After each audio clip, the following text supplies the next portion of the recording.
want to talk now about communication, affecting other people with your language.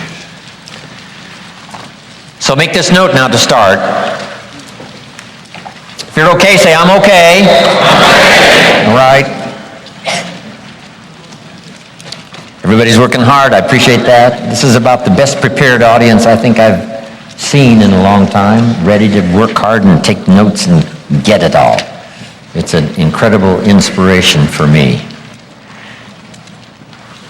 Under communication, here's one of the greatest gifts all of us have, our language, our ability to speak, our ability to frame words into such a way that we create images and pictures, help someone to understand, help someone to become educated, help someone to see what they couldn't see before.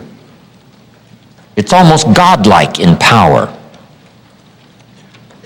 The storyteller tells us, in the beginning, God spoke and said, "Let there be light," and there was light, giving us the indication that God's words can create light.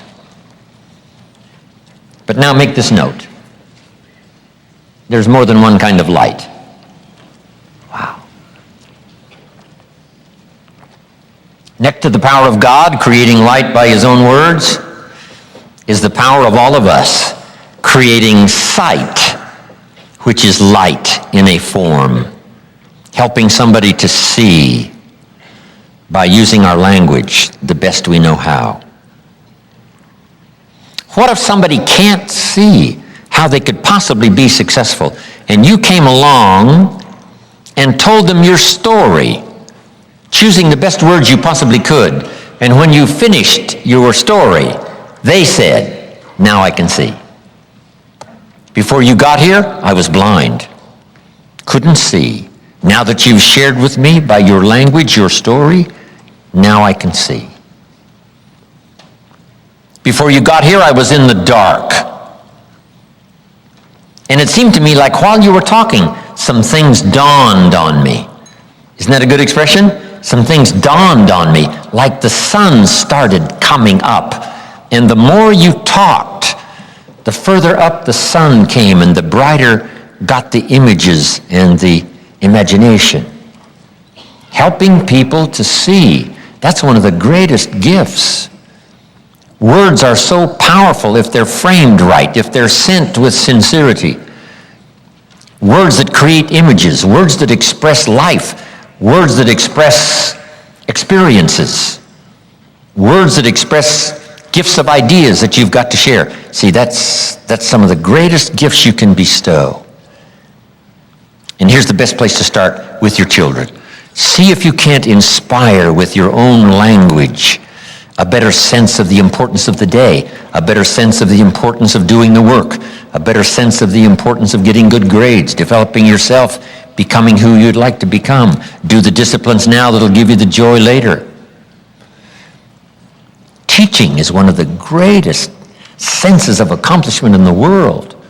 Helping somebody learn, helping somebody take early steps in a new career, early steps as an entrepreneur, showing somebody the way, the gift of words, the gift of language. Here's what the old prophet said: "Words are like a lamp for your feet, so you can see where to walk." That's a gift.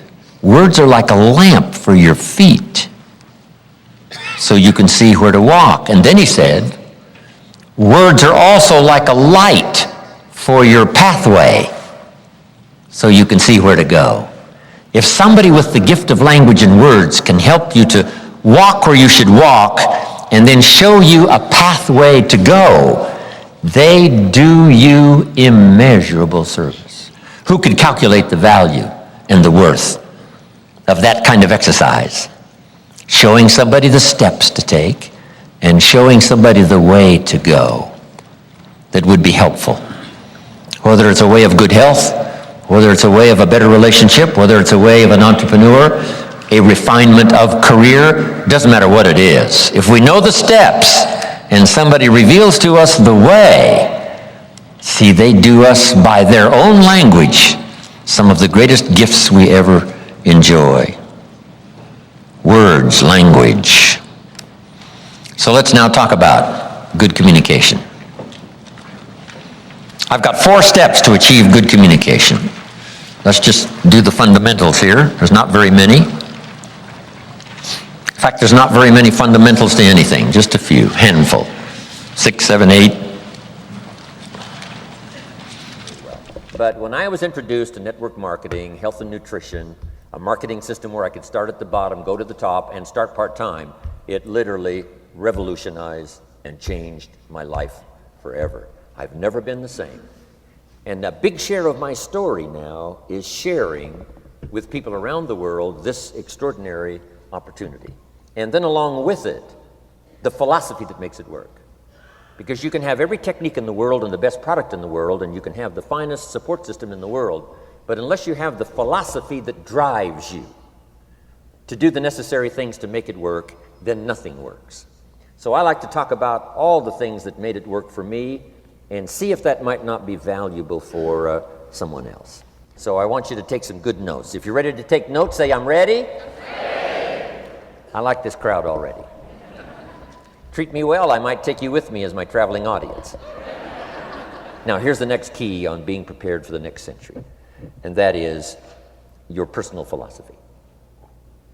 At age 25, the things that so dramatically changed my life was, number one, the discovery of a unique product that I could believe in. My mother taught nutrition, and she taught good health, so I was the beneficiary of that. It came from my grandmother, my grandfather, passed it on to my mother. She taught it, passed it on to me. My father never had a major illness, lived to be 93. My mother extended her life, according to the doctor, at least 20 years.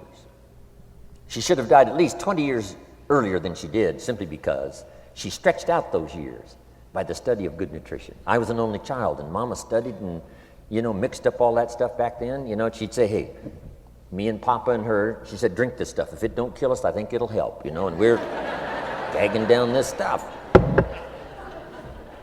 And Mama taught all of that, but the payoff was so incredible. I passed it on to my 2 daughters. They've never been ill. They passed it on to their children, my grandchildren. They haven't been ill. I mean, the study of good nutrition, paying attention, and being involved in the industry you're in, it's one of the best. So, that's so important. Your personal philosophy, what you believe in, that's going to carry you into the next century. Let me give you now some of the early philosophies that changed my life forever. I heard one of them in my introduction. Some of these philosophies have lived with me now all of these years. I've passed them on, and people have come back around saying, Mr. Rohn, 10 years ago, 20 years ago, 30 years ago, 35 years ago, I sat in your class and sat in your seminar, and those early things that you taught, I've practiced it and I'm doing it. A man not long ago showed me notes he took 23 years ago.